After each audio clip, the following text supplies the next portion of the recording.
Halo semuanya, selamat datang kembali. Nah, di video kali ini kita akan mengatur konfigurasi untuk membuat bank soal media interaktif yang kita buat. Nah, untuk mengaksesnya cukup mudah. Yang pertama, kita bisa mengaksesnya melalui PowerPoint sendiri. Kemudian yang kedua, bisa langsung dari aplikasinya, yaitu Spring Suite 8. Kita akan coba dulu mempraktekkan bagaimana cara untuk mengaksesnya di PowerPoint langsung. Silahkan kalian buka terlebih dahulu media yang sudah kalian buat. Sebagai contoh, di sini kita buka dulu PowerPoint-nya.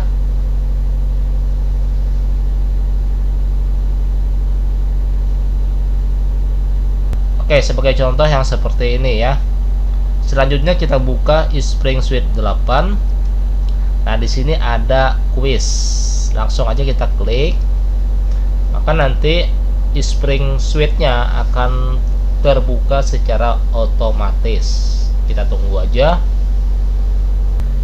Oke, dan ini aplikasi Spring-nya sudah terbuka ya. Jadi melewati di bagian menu dari PowerPoint. Nah, untuk cara yang kedua, ini kita keluarkan dulu. Kita tutup, langsung dari aplikasinya ini. Caranya cukup mudah, kita klik 2 kali dan ini kita tunggu. Nah, akan tampil halaman yang seperti ini ya. Jadi untuk mengaturnya, kita langsung aja di bagian sini. Di sini ada kursus, quiz, interaction, simulasi, dan screencast. Kita langsung masuk di bagian quiz ya. Masuk di bagian quiz, kita langsung pilih misalkan grade quiz. Kita klik. Nah, jadi sama ya masuknya, baik di PowerPoint ataupun langsung dari aplikasinya. Kemudian untuk mengatur settingannya, di sini ada menu ya. Ada menu, ada grade question. Di bagian grade question ini kita bisa membuat berbagai macam soal, mulai dari pilihan ganda, kemudian ada isian. Nah, ini kita cancel aja. Ada isian ganda, kemudian mengetik, mencocokkan, kemudian masih banyak lagi ya. Nah, untuk mengaturnya, kita pergi ke bagian player dulu nih. Kita coba setting di bagian player. Oke, maka bagian player kayak gini ya. Nah, untuk bagian top bar, di sini ada question info. Nah, kita coba klik. Jadi ini tampilannya ya. Tampilannya, misal kita pilih display cumulative score. Kita klik. Jadi nanti di sini akan ada nilai kumulatifnya. Ini checklist saja. Kemudian ini menampilkan nilai setiap poin. Dan ini ada salah benar infonya. Kemudian ini ada poinnya, dan ini nilai akhir penghargaan. Kita coba cek. Nah, di sini ada start quiz. Jadi untuk start quiz ini nanti kita bisa ganti sesuai dengan nama yang akan kita ganti. Nah, ini hasilnya ya. Dan ini hasil dari bisa di print gitu ya. Nah, kemudian setelah ini kita mengetahui jadi tampilannya, kita bisa men-setting warna mungkin. Misal kita sesuai dengan warna yang kita inginkan. Di sini ada make transparansi. Nah, jadi ini transparan. Nah, kayak ini transparan ya. Kemudian kita bisa mengatur tampilan dari backgroundnya. Merah, ini background. Latar belakang. Kemudian ini background dari playernya, ini halamannya, ini playernya. Nah, ini ya. Dan kalau ini, oke, kita coba cek. Nah, seperti itu ya, jadi kelihatan. Jadi ini silahkan nanti dicoba-coba. Dan kalau ini hyperlink, dan ini tombol ya, tombol background, ini untuk tag, dan ini untuk hovernya. Misal kita warna ini, oke. Nah ini ya, nah ini hover background dari tombol. Kita ganti warna hitam. Oke, ini hovernya. Jadi nanti untuk men-settingnya pada bagian sini. Nah, kemudian yang paling penting adalah kita mengatur pada bagian label. Nah, semua label ini adalah menggunakan bahasa Inggris. Jadi kita bisa mengaturnya sesuai dengan apa yang kita inginkan. Misalkan submit kita setting menjadi kirim, itu ya, kita kirim. Kemudian untuk previous kita ubah menjadi kembali, dan next kita ubah menjadi selanjutnya. Pokoknya semua ini bisa kalian ganti sesuai dengan yang kalian inginkan. Misalkan submit all, kita kirim semua soal. Dan start quiz kita ganti misalkan mulai menjawab. Clear menghapus, dan finish selesai ya, selesai. Review, ini review ulasan balik, ini menjawab ulang. Pokoknya nanti tampilannya akan seperti ini ya. Misalkan ada selesai akan berubah. Nah, untuk ini kan jangan diedit ya, karena ini akan mempengaruhi dari hasil, karena ini sudah pakai rumus. Jadi yang nggak pakai rumus bisa kalian edit sesuaikan dengan nanti akan apa yang tampil pada bagian soal kalian. Nah, selanjutnya kita akan menyimpan hasil text label yang sudah kita edit sesuai dengan yang kita punya. Misal di sini kita save aja, kita save langsung, kita save. Kemudian preset name-nya kita ganti labelnya, misalkan label kostum seperti itu ya. Nah, langsung kita save. Oke. Dan ini kalau sudah kita save seperti ini, colornya mau kita reset bisa ya, tapi lebih baik jangan deh. Nah, kita bisa ubah nih ya, secara default yang sudah disediakan seperti ini. Jadi ini biar tampilannya bagus. Oke, kita yes, dan ini kita save aja. Color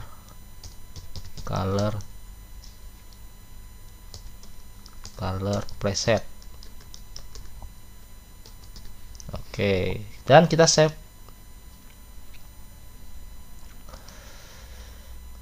Nah, seperti ini.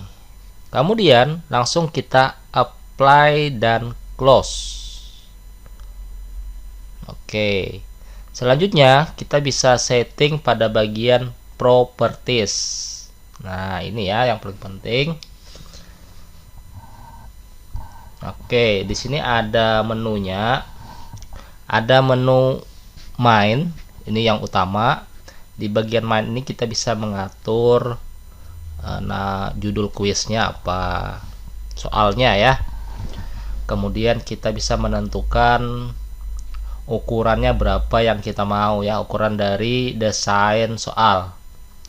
Biasanya kita ambil yang defaultnya saja, misal 16:9, seperti itu ya. Kemudian ketika kita membuat soal itu biasanya pakai passing grade, siswa akan lulus berapa persen. Nah, kita buat misalkan 70%. Sini ya, bisa pakai persen atau poin. Kemudian di sini ada persen untuk mengatur displaynya. Ya, tadi seperti yang soal tadi. Kita klik, biar aja keduanya. Kemudian kita bisa mengatur batas pengerjaan soal. Nih, ini ya. Ini biasanya soal evaluasi. Jadi kita bisa beri waktu berapa menit. Jadi kita bisa mengatur pada bagian time limit. Itu. Kemudian untuk di bagian item, nah di bagian item ini kesempatan siswa itu menjawab bisa berapa kali, apakah unlimited, 1 kali, 2 kali, dan seterusnya. Jadi kita bisa setting pada bagian sini ya.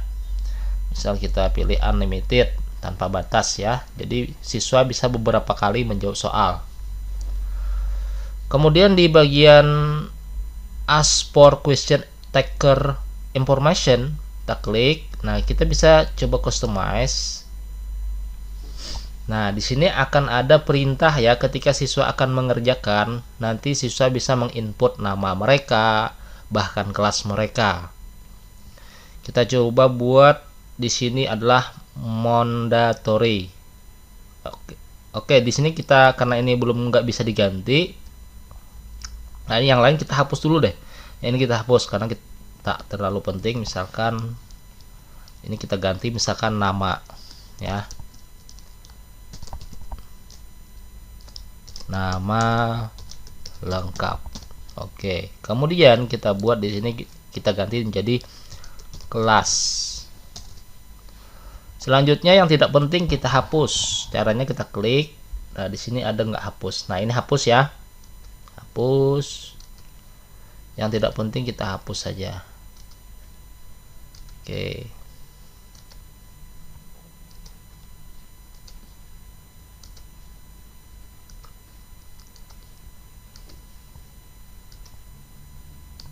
Nah, seperti ini. Tapi kalau yang ini, di sini kan sudah variabelnya username dan user email. Ini nggak bisa dihapus ya, karena ini sudah defaultnya. Dan kalau ingin menambahkan sebuah informasi lagi, kalian bisa menambahkan ini ya, tanda icon plus. Nah, jadi nanti silahkan aja dimasukkan di sini. Apa misalkan ya, kelas atau jurusan. Seperti itu ya. Kemudian di bagian condition ini kita minta adalah wajib, mandatory, wajib ya. Kita pilih mandatory. Dan variabelnya bisa kita ganti. Kalau bisa diganti, ini nggak bisa ya. Kita buat misalkan jurusan. Dan ini, nah ini mereka bisa mengetikkan nama mereka di sini nantinya. Kalau sudah, kita klik OK. Jadi ini nanti pertanyaan yang harus diisi, di input oleh siswa. Selanjutnya pada bagian navigation kita klik. Nah, di sini ada preset ya. Nah, di sini kita buat aja submit all at once. Jadi siswa bisa mengirim setelah semuanya terjawab baru bisa dikirim. Ini ya. Oke. Setelah itu submit one question at time. Jadi satu soal dikirim, satu soal dikirim. Kita bisa checklist di sini ataupun di sini. Ya, kalau ini satu soal dikirim. Kalau ini semua soal baru dikirim, semua soal terjawab maksudnya ya. Kalau kita checklist di sini, siswa bisa mengirim soal tanpa menjawab. Jadi ini kita hilangkan aja. Oke. Kemudian untuk yang ini biarkan saja.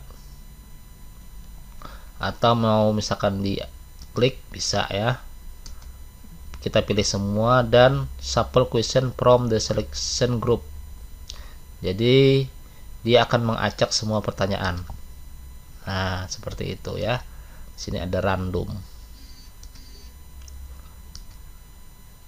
Oke, kita buat seperti ini saja. Setelah itu di bagian hasil. Nah, ini apa nih, pertanyaan ya. Kita klik pertanyaan. Satu soalnya berapa? Misalkan kita membuat 10 soal, berarti poinnya adalah 10. Kemudian ini adalah atomnya, kesempatannya adalah berapa kali. Kita buat aja unlimited. Nah, di sini soalnya adalah jawabannya adalah acak. Kita buat soal jawabannya acak. Oke, selanjutnya, nah di sini kita bisa membatasi satu limit time to answer the question. Jadi siswa kita batasi satu soal itu dia perlunya berapa menit untuk menjawab, ya. Kalau perlu kita checklist. Di bagian sini kita bisa beri misalkan 2 menit dan seterusnya. Kalau tidak perlu ya kita hilangkan. Selanjutnya pada bagian sini ada provide feedback. Jadi ketika siswa nanti menjawab benar, jawabannya adalah apa? Kita ganti aja benar. Apply to all. Selanjutnya jika salah kita ganti misalkan apa? Maaf, jawaban belum tepat. Kita apply all lagi. Kemudian yang ini, nah ini when the answer partially correct, artinya jawaban siswa sebagian benar. Ini biarkan aja. Selanjutnya kita pilih hasil. Nah ini ada hasil. Nah di bagian hasil ini ada 2 pilihan. Jika siswa user lulus, ya lolos, dan di sini ada juga siswa gagal. Kalau lulus, dia akan finishing actionnya kemana? Dia akan menutup jendela browser, ya. Dia akan menutup. Kemudian yang ini biarkan saja, close browser window. Kemudian reporting. Nah, kemana akan dikirim? Di sini ada action JavaScript. Ini belum kita coba, ya. Ini belum kita coba.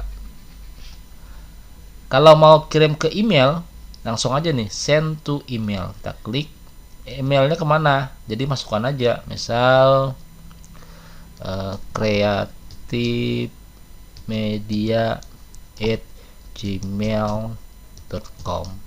Jadi nanti ketika siswa menjawab benar, maka akan ada terkirim ke email kita. Kemudian di sini ada send detail result. Kita klik customize. Nah, di sini yang dikirimnya adalah ini ya, hasilnya. Ini biasa. Setelah itu yang ini biarkan saja ya. Nah, kalau gagal lagi. Kalau gagal, apakah perlu lagi kayak tadi ya? Apakah perlu dikirim ke email atau seperti apa? Oke. Kalau sudah seperti itu di bagian grade, kalau survei jarang ya. Karena kita soal, jadi di bagian grade. Setelah itu kita klik OK. Oke, dan sampai di sini pengaturan konfigurasi secara umum sudah kita jelaskan ya. Jadi bisa melewati player juga kita setting dan juga pada bagian properties. Dan selanjutnya akan kita bahas bagaimana cara membuat soal di aplikasi Spring. Dan sampai jumpa di video tutorial berikutnya.